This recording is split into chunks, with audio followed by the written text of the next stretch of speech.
The vague forefeeling of other images, for which the people of the early 18th century were waiting, was fulfilled in the work of Antoine Watteau. He painted small-scaled paintings and beautiful drawings when representing his contemporaries. The vibrant, rapid lines, dissolving touches of color, and deep but soft shadows. All these artistic means of expression are to render the habitual pose of this old woman and the skillful movements of her fingers, as well as to reflect the thoughts which go through her mind while she works so quickly at her spinning. She would be the subject in another of Watteau's paintings a little later. One of the park alleys he represented in the sanguine drawing evokes a particular mood of soft and tender reverie. In 1715, the painter lived in the out-of-town residence of his patron and famous collector, Pierre Crozat. It seems that Watteau never left his album and pencil when catching at one stroke all he saw, now an alley in the park, now the human figures in all their diversity of movements, gestures, and looks. His compositions call to mind the theater stage, and the personages are reminiscent of actors playing with graceful ease. Watteau's palette is full of numerous shades and subtle color consonances. We can see the distant park views diffusing in the golden light and natural attitudes of figures playing the painter's dreams and fantasies. Just so his painting, The Embarrassing Proposition, was treated. Such a complicated knot of emotions is demonstrated in another Watteau work in the Hermitage collection. Capricious Lady shows the deeply hidden feelings and whimsical surface moods. The painter manifested both his psychological insight and irony when revealing all the pictorial beauty and subtle color harmony of this scene. His artistic achievement included discovery of the new pictorial language, as well as of the appropriate new genre. Watteau initiated the so-called gallant genre, or genre of gallant feasts. Other painters, his contemporaries, quickly absorbed these forms and pictorial formulas. Nicolas Lancret worked as assistant to Watteau for only a few weeks, but managed to catch the essence of his art.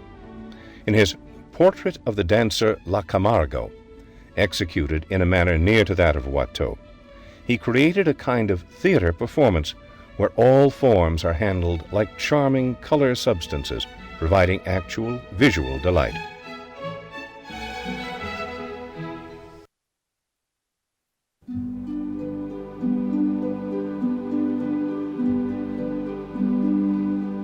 The life in the sumptuous salons of Parisian mansions resembled an eternal feast. The center of a salon's life was a woman, a charming hostess, and the major personage in the paintings by the leading artist of the Rococo style, François Boucher.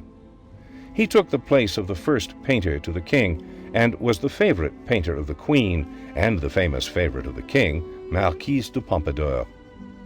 As a rule, the female personages of Boucher's paintings were not destined for great deeds. They sought merely to fascinate with their grace and fresh and voluptuous beauty. In the painting Triumph of Venus, the whimsical disorder around Venus's body, charged with golden light, is subject to the rocaille rhythm of pearl-like waves which bear the goddess of love and beauty to her triumph. The gallant subject matter of Rococo brought together the decorative trend of French art and the pictorial achievements of Watteau.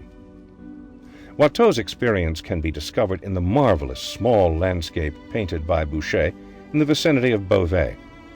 It was treated as if it were fantastic or theater scenery, but this image of nature was inspired by actual impressions of the artist from a definite place near Beauvais.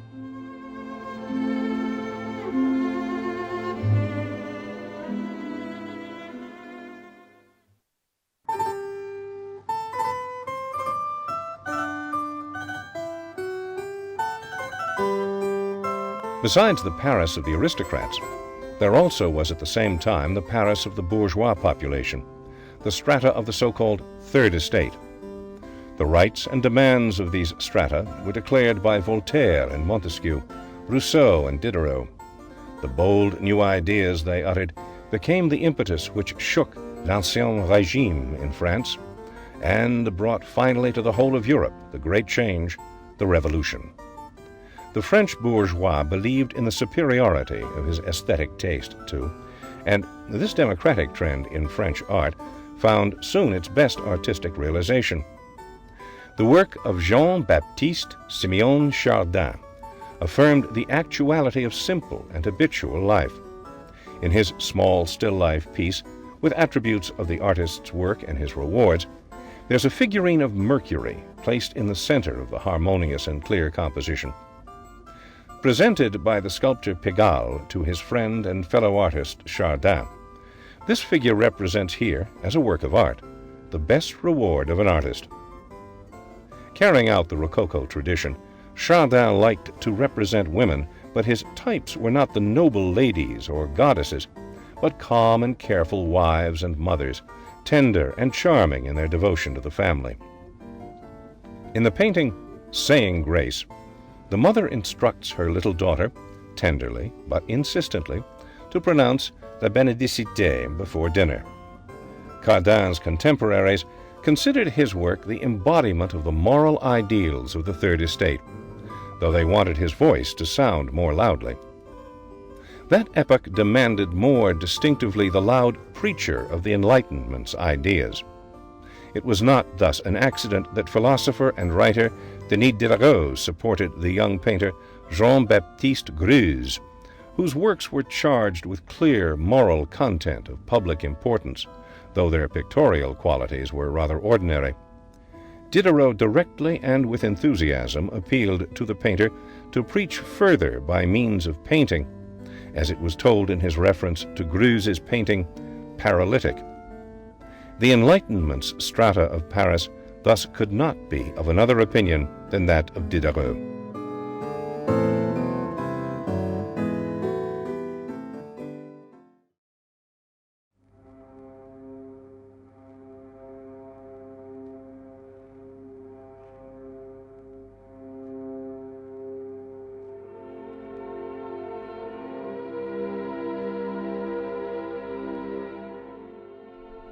This sumptuous carriage is considered to have been commissioned by Peter I from French masters during his stay in Paris in connection with the future coronation of his wife, Catherine I.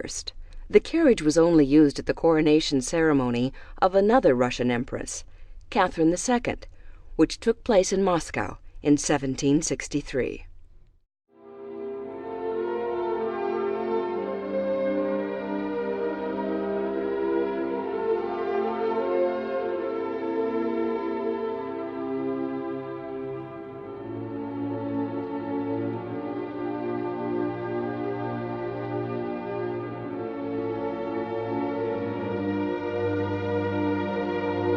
In spite of the suggestion that we are dealing here with some fantasy or theater setting in this scene, it is a real landscape in the vicinity of Beauvais, where the Royal Tapestry Workshop was situated.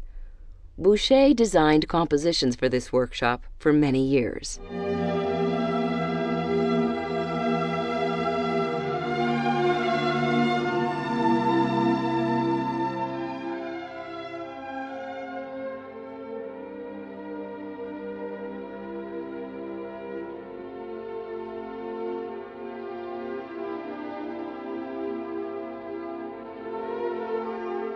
The charmingly intertwining pink chubby putties, as well as the fanciful clothes and dissolving clouds, make a kind of frame around the beautiful figure of Venus, charged with a luminous golden tone. The design conception is subdued to the rococo rhythm of pearl-like waves that bear the goddess of love to her triumph.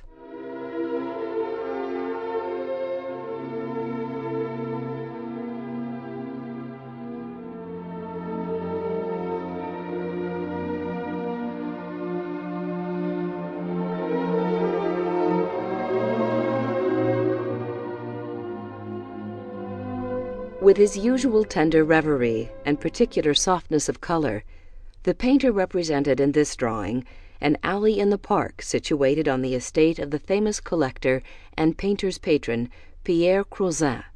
Watteau lived there in 1715.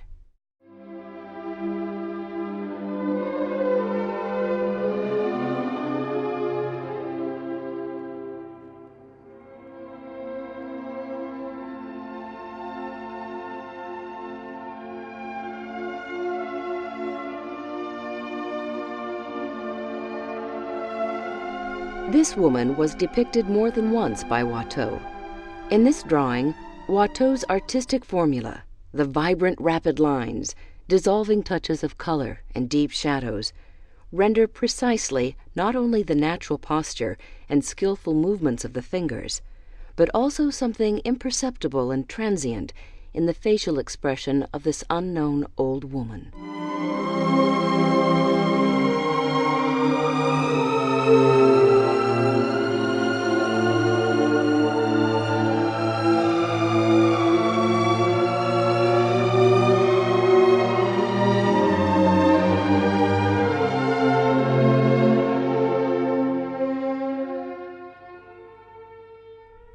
The picture was endowed with this title by N. Tordieu, who made an engraving after it, but seemingly did not discover the major conception of the author. It is obvious that the charming aura of this painting, full of delicate hints, determines the variability of its subtle and whimsical mood, which is evidently the main theme of this picture.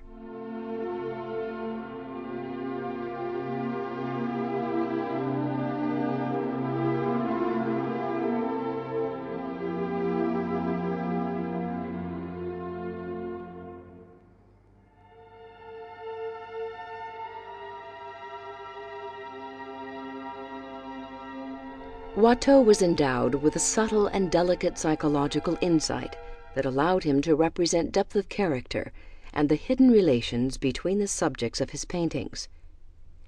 Here are offered the contradictory feelings of a charming beauty, who was already called by Watteau's contemporaries la capricieuse.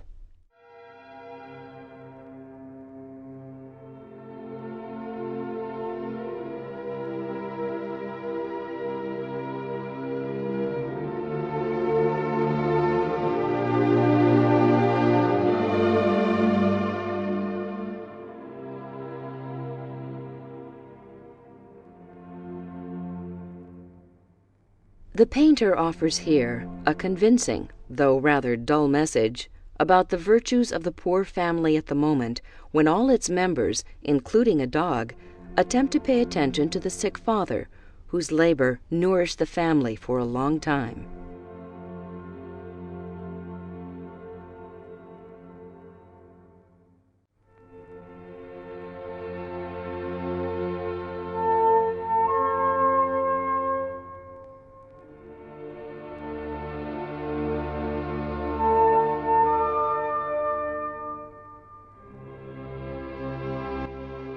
This portrait statue of the great philosopher was commissioned from Houdon by Catherine II.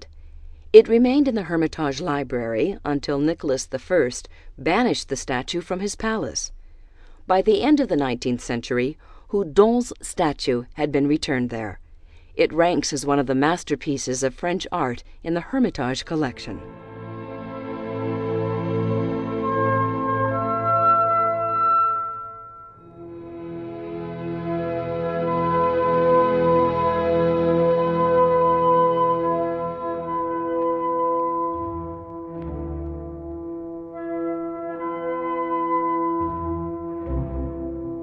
Having received the title of Maître du Roi in 1749, Francois Thomas succeeded his father, the renowned court jeweler. He also inherited the fame of his father, who was well known in Russia. From 1751 to 1761, he worked on the big silver Rococo service commissioned for the Russian Empress Elizabeth.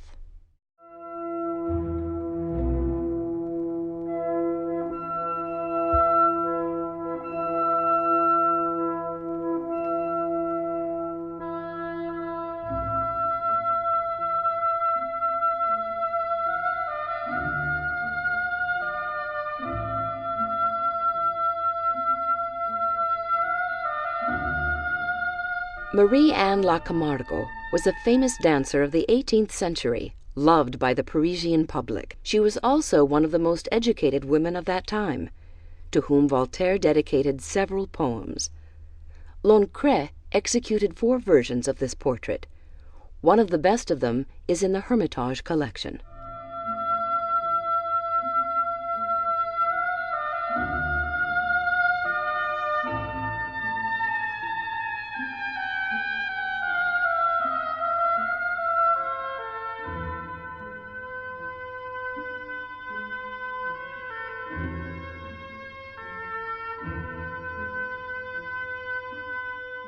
Fans became fashionable throughout Europe in the 18th century. Parisian craftsman Delépine executed this elegant fan in the Rococo style.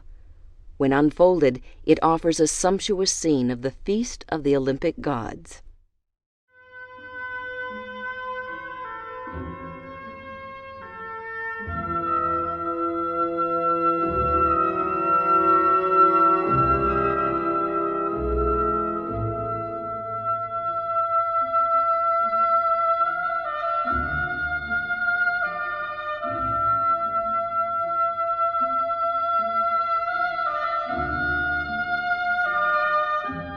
This piece of bent wood furniture testifies to the great skill of the Parisian masters.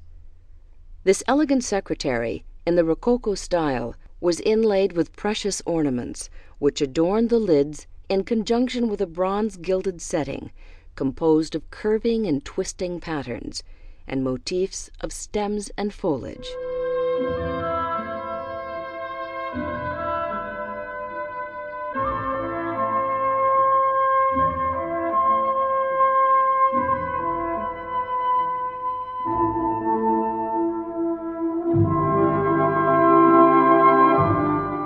This master was well known for his portraits of the Queen of France and her daughters, which is why he was commissioned for the ceremonial portrait of Catherine, wife of the Russian Tsar Peter I, when she visited The Hague in 1717. Later he also painted the conjugate portrait of Peter I.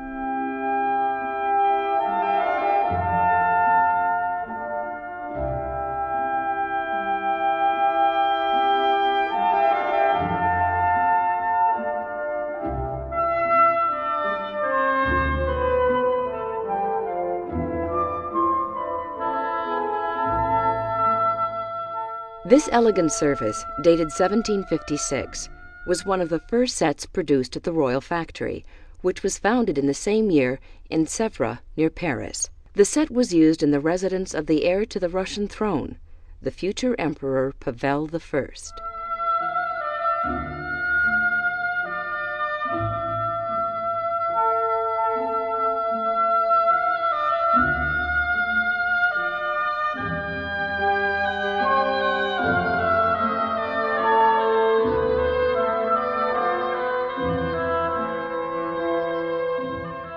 The ancient god Saturn stands out here against the light yellow background under a refined porch.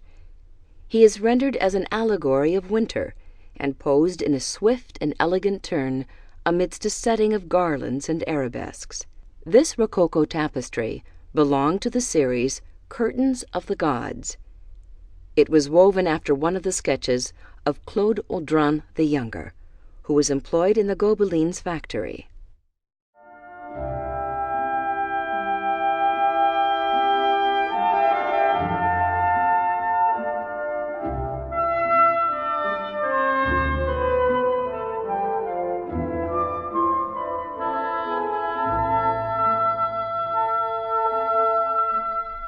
The famous series, The Months or Royal Residences, was woven in 1666 to 1669 at Gobelins' establishment. This replica was made on private commission at the same establishment in the 1730s. Sketches for the series were elaborated by Charles Lebrun. Here is represented one of the most renowned royal castles, Chambord.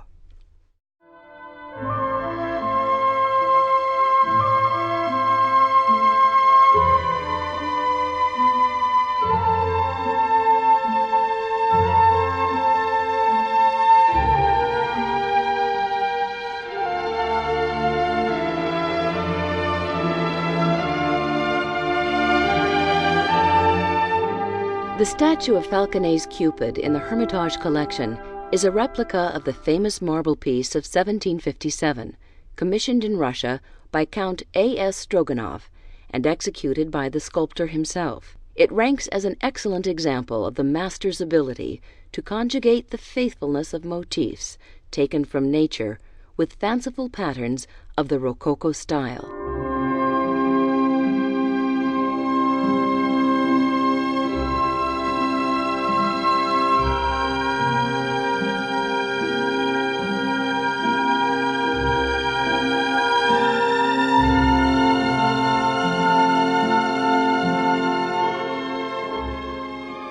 The sculptor began to work on this allegorical statue in 1764, carrying out the commission of the Marquis de Pompadour, but had to break off his work because of her unexpected death.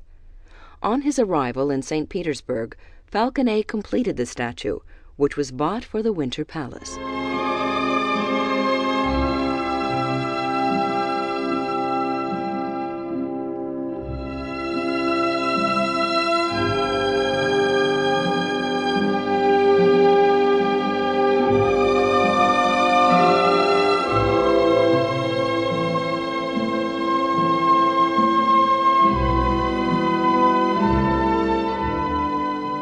The core of this dynamic composition is the oblique figure of the young beauty who rapidly moves between two doors across the blurred room, conveying a light aura through the brilliance of her silk clothes and smooth skin.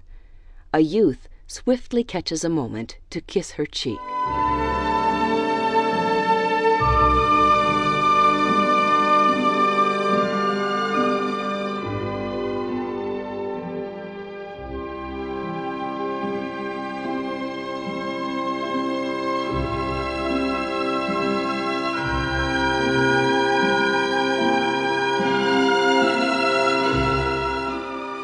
We see here a mother who, with a tender admonition, signals her little daughter to pronounce Le Benedicite before dinner.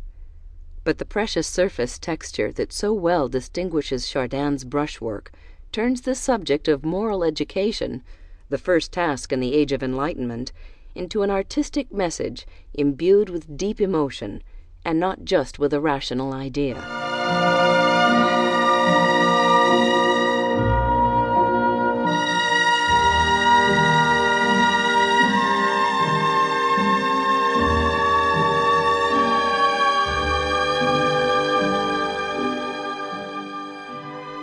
This work of Chardin affirmed the reality of simple and habitual life. In this small, still life piece, with attributes of the artist's work and its rewards, there is a figurine of Mercurius placed in the center of this harmonious and clear composition.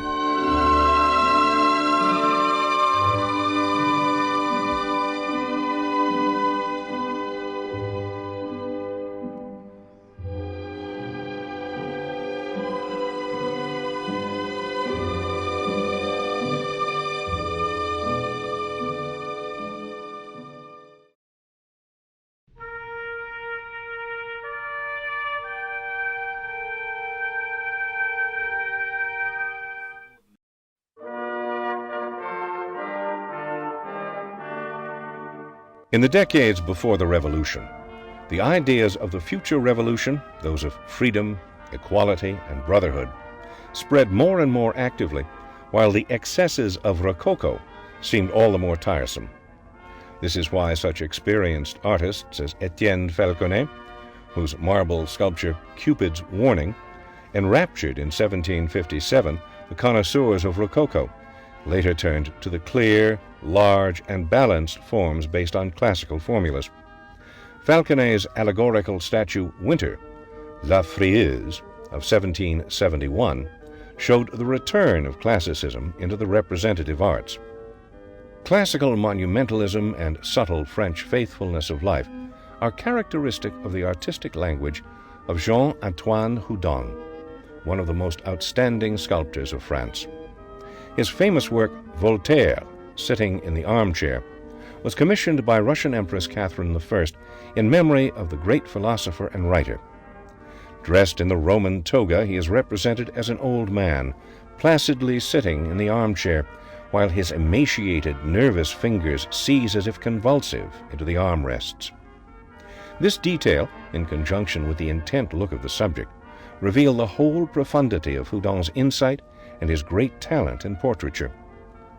With all sensual faithfulness, we perceive the palpitating thought which enlivens this feeble body, and how strongly this acute mind, given to irony and mockery, has penetrated into the nature of the human being. In fact, this statue seems to be the visual summing up of the age of free thinking.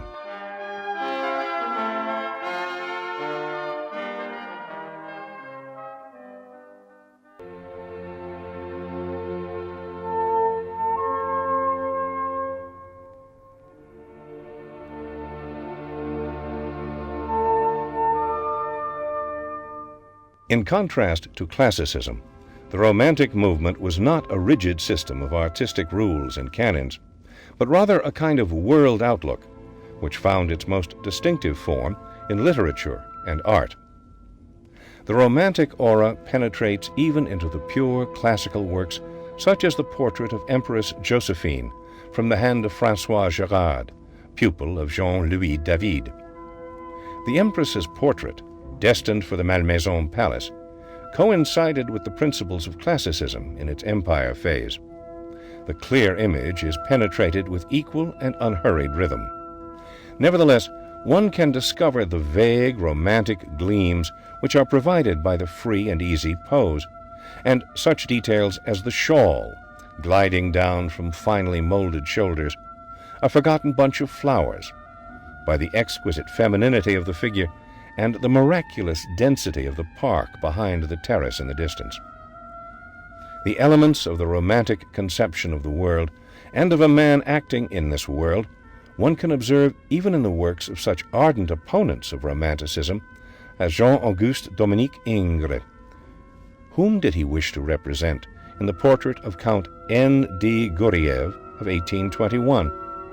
The Russian noble is treated like a romantic hero, a replica of Childe Harold, with a negligent and slightly disappointed, vacant look, and all wild passions hidden behind the mask of pure, aristocratic coldness.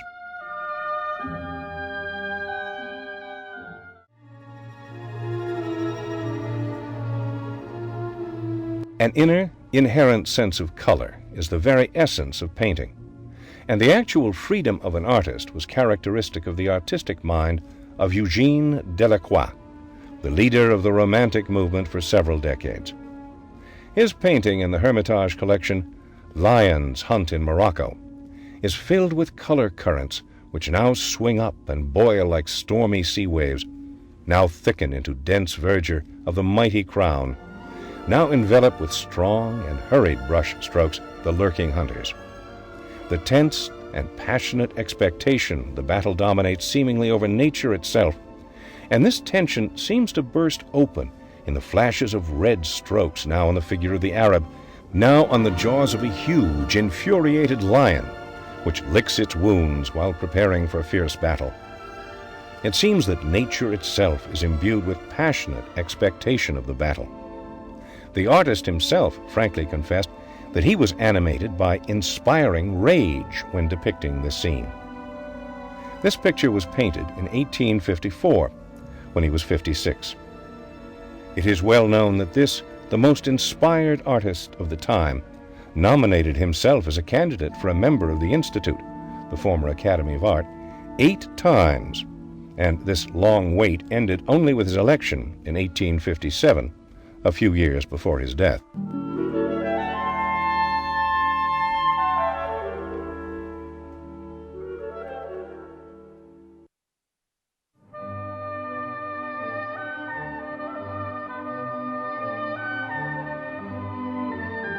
Neither critics nor the public understood the paintings by Rousseau, but he was not alone in his artistic attempts.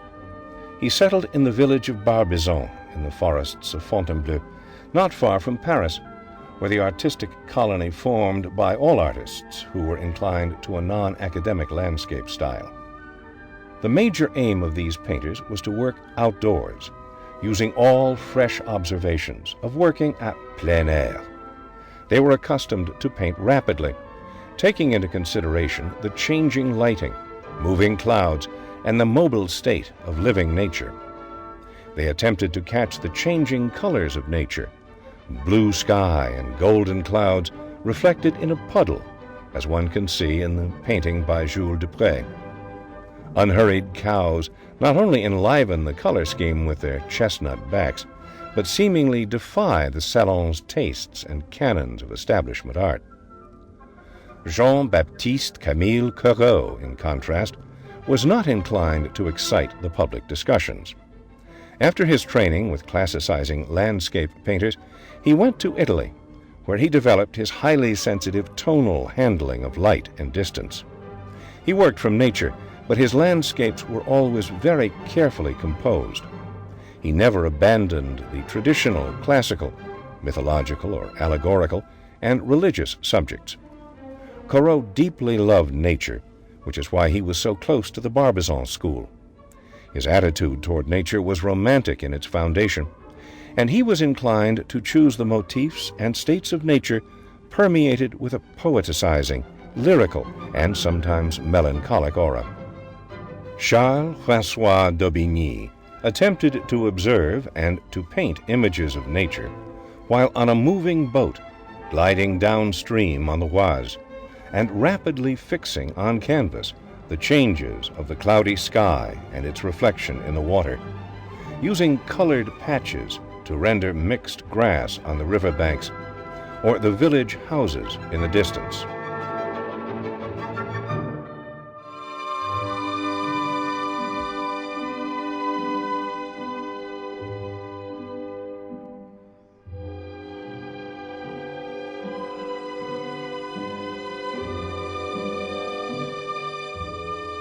The painter created an image of a conqueror whose victories are gained, first of all, by his iron will.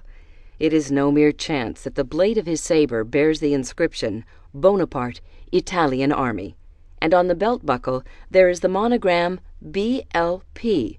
It signifies the intertwining names of General Bonaparte and his wife, Josephine La Pongerie, whose love could also be considered as one of his brilliant victories.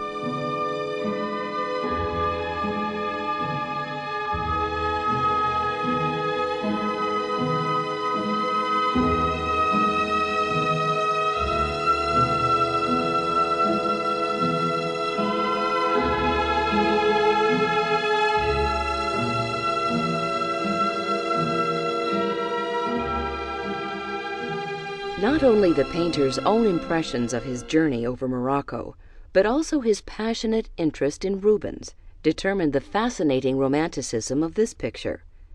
The lion hunt of Rubens inspired him with the forceful drama of the motif itself and with its spontaneous, rapid brushwork.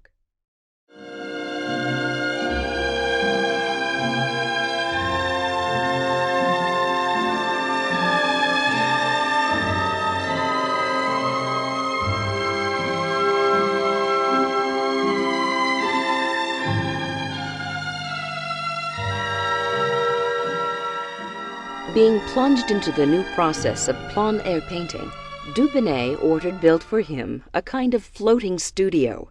He painted on the boat, which sailed downstream, while he strove to render this gentle course with smooth, rapid brushstrokes. The passing banks of the Oise are depicted in this landscape, imbued with the hazy air and soft light of northern France.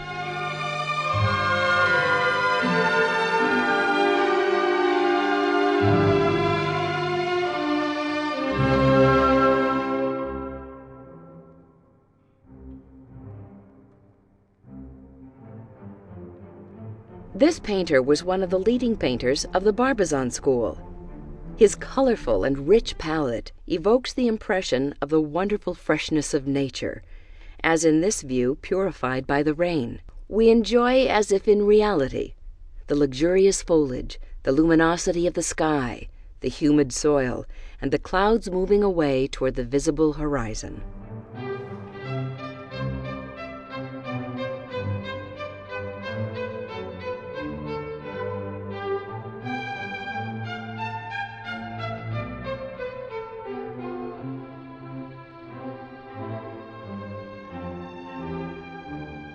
Josephine was born on the island of Martinique. She married Count Alexander Beauharnais, who soon divorced her. In 1794, he was executed during the Revolution. In 1796, La Belle Creole, so she was called in Paris, married the young but already renowned General Bonaparte. 3 years after her portrait appeared from Gerard's hand, she was crowned Empress of France.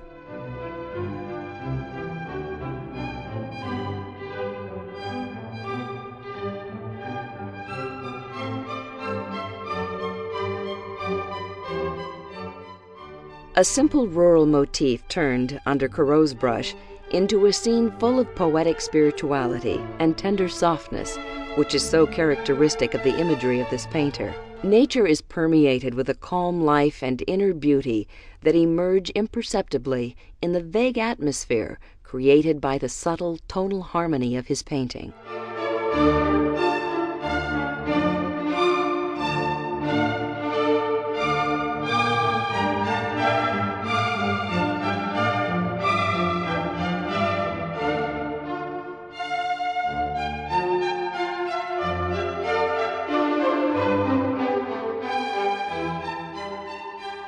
Rousseau painted his landscapes from nature, under the real sky of northern France, as can be seen in this townscape executed somewhere in Normandy. The humid air and soft diffuse light, which envelop the roofs and walls of these solid old houses, are animatedly rendered by means of dense strokes and subtly graduated shades.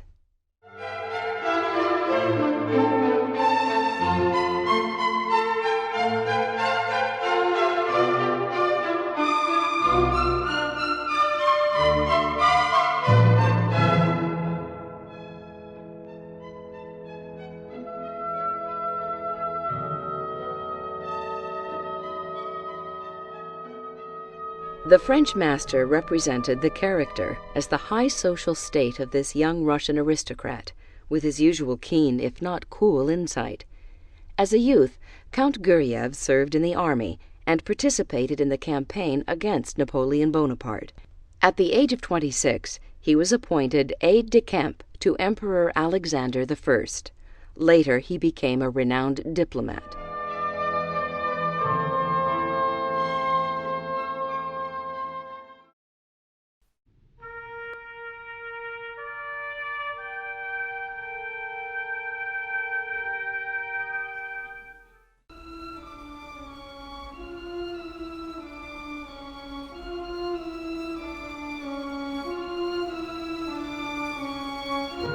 The experience of the Barbizon school opened not only the new, actual motifs for landscape painting, but contributed to the evolving of a new pictorial technique by loose brushing. Plein air painting was a starting point of this trend, and soon the moment came in the history of French art when the young artist Claude Monet is said to have repeated, following the Barbizon artists, "I paint what I see," but to have added, "and I paint so how I see." This was the starting point of Impressionism. Monet had no permanent studio, for the sky above and the ground beneath became his actual studio. The Lady in the Garden is his earlier painting of 1867.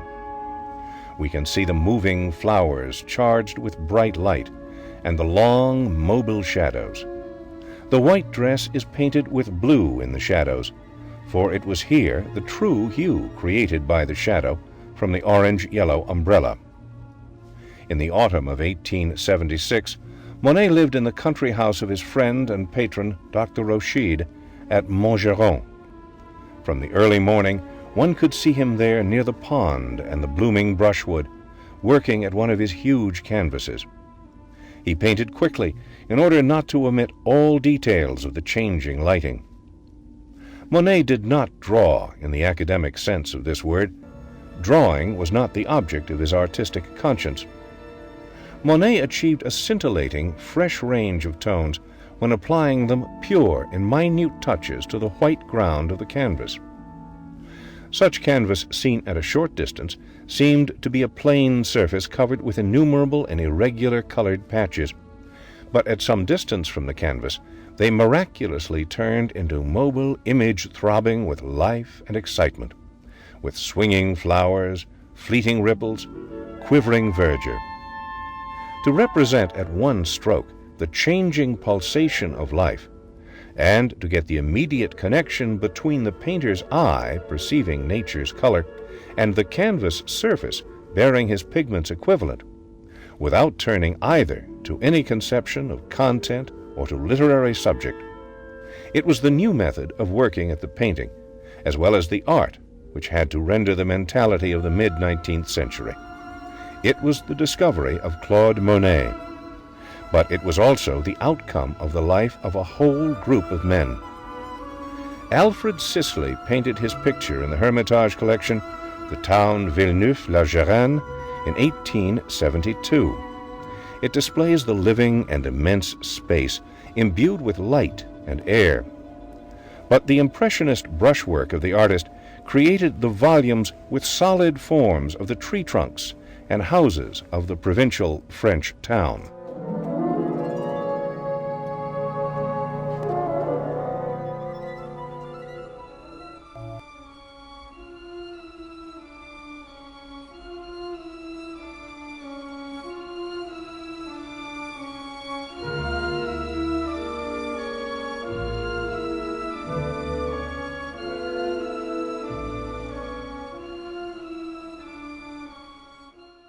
Manet represented this person more than once. This woman seemed to embody youth itself, as the drawing in the Hermitage collection shows. So attractive is her purely Parisian charm. One portrait of her by Manet, now in the Museum of Copenhagen, was even called La Jeune Parisienne. The drawing in the Hermitage is considered to be a preliminary study for the portrait, which is now in the St. Louis Art Museum in the United States of America.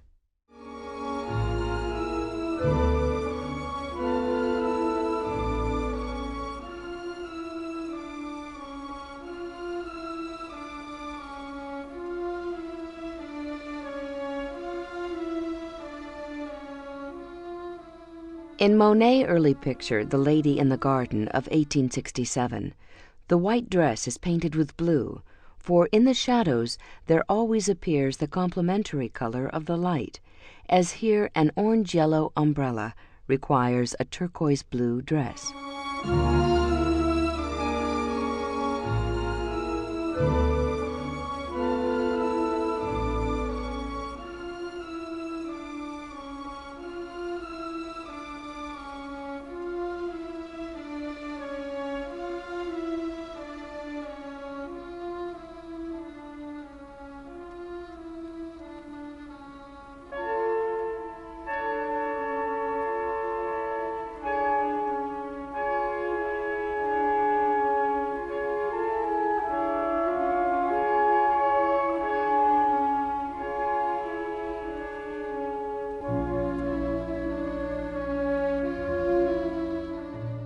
Monet painted these meadows near his house in Giverny many times, and every time in a new color treatment.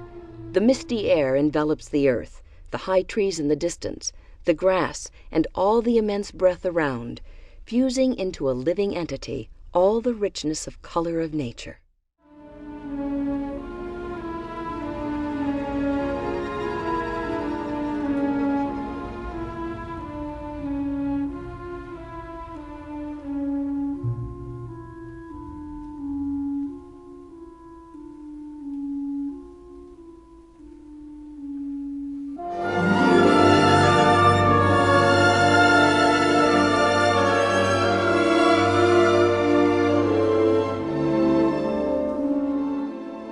Two works of Monet in the Hermitage collection, with views of the garden and pond in Montgeron, were painted in the decade of Impressionism's complete domination of French art.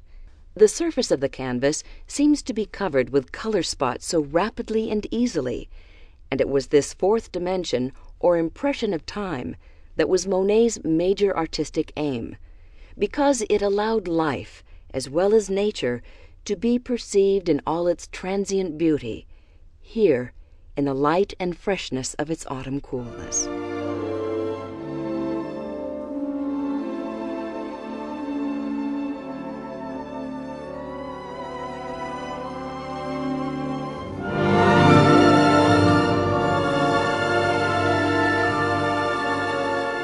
There is so much air and light in this painting, with its gentle river's flow, rocking boat, and reflections from sunbeams against the shady banks. The same spontaneous brushstrokes model also the solid, well-rounded forms of the tree trunks and houses of this calm town.